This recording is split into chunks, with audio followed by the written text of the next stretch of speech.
कांग्रेस ने हरियाणा और महाराष्ट्र विधानसभा चुनावों के नतीजों में गड़बड़ी का आरोप लगाते हुए कई गंभीर सवाल उठाए थे। इन आरोपों के बाद चुनाव आयोग ने 3 दिसंबर को कांग्रेस के प्रतिनिधि मंडल को बैठक के लिए बुलाया है। आयोग ने कांग्रेस के डेलीगेशन को शाम 5 बजे चर्चा के लिए आमंत्रित किया है। हालांकि आयोग ने फिर से स्पष्ट किया कि चुनाव में किसी भी तरह की कोई गड़बड़ी नहीं हुई है और कांग्रेस के सभी सवालों का जवाब भी दिया जाएगा। चुनाव आयोग यानी आईसीआई ने अपनी प्रतिक्रिया में कहा कि चुनाव प्रक्रिया पूरी तरह पारदर्शी थी और इसमें उम्मीदवारों या उनके एजेंटों की भागीदारी थी। आयोग ने यह भी कहा कि कांग्रेस की सभी चिंताओं को व्यक्तिगत रूप से सुना जाएगा और लिखित रूप से इसका जवाब दिया जाएगा। अब आइए चलते हैं और जानते हैं कि चुनाव आयोग ने आखिर और क्या-क्या कहा है। चुनाव आयोग ने यह कहा कि चुनाव की प्रक्रिया पूरी तरह से पारदर्शी थी और इसमें हर चरण में उम्मीदवारों या उनके एजेंटों की भागीदारी शामिल थी। कांग्रेस की शिकायतों की समीक्षा करने के बाद आयोग ने आश्वासन दिया कि सभी सवालों का जवाब लिखित रूप से दिया जाएगा।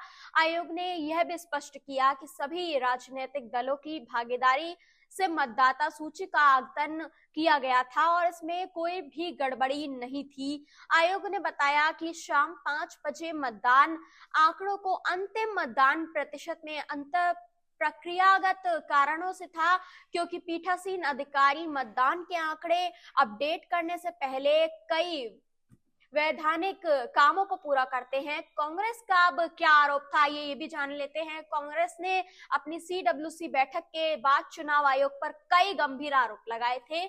कांग्रेस ने कहा था कि चुनाव से पहले वोटर लिस्ट में मनमाने तरीके से नाम जोड़े और हटाए गए। हालांकि आयोग ने यह कहा कि उम्मीदवारों के पास सभी वेरीफाइड आंकड़े मौजूद होते हैं। आयोग ने यह भी स्पष्ट किया कि शाम 5 बजे के आंकड़े और अंतिम प्रतिशत में अंतर प्रक्रियागत कारणों से होता है, क्योंकि पीठासीन अधिकारी आंकड़े अपडेट करने से पहले कई कानूनी कामों को पूरा करते हैं।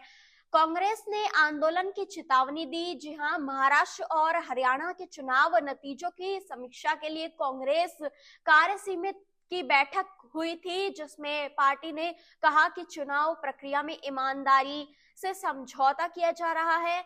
सीडब्ल्यूडी ने प्रस्ताव पारित करते हुए कहा कि चुनाव आयोग की कार्यप्रणाली पर गंभीर सवाल उठ रहे थे और इससे समाज का एक बड़ा वर्ग निराश और चिंतित है। इस पर कांग्रेस ने इन चिंताओं को एक राष्ट्रीय आंदोलन के रूप में उठाने की चेतावनी दी है। कांग्रेस ने मतदान प्रतिशत पर सवाल उठाए और कांग्रेस ने चुनाव आयोग के आंकड़ों पर भी सवाल खड़े किए हैं। पार्टी ने कहा कि 21 नवंबर शाम 5 बजे तक महाराष्ट्र में मतदान प्रतिशत 58.22% था, जो रात 11:30 बजे तक बढ़कर 65.02% की गया। इसके बाद अंतिम रिपोर्ट में 67.5% मतदान दर्ज किया।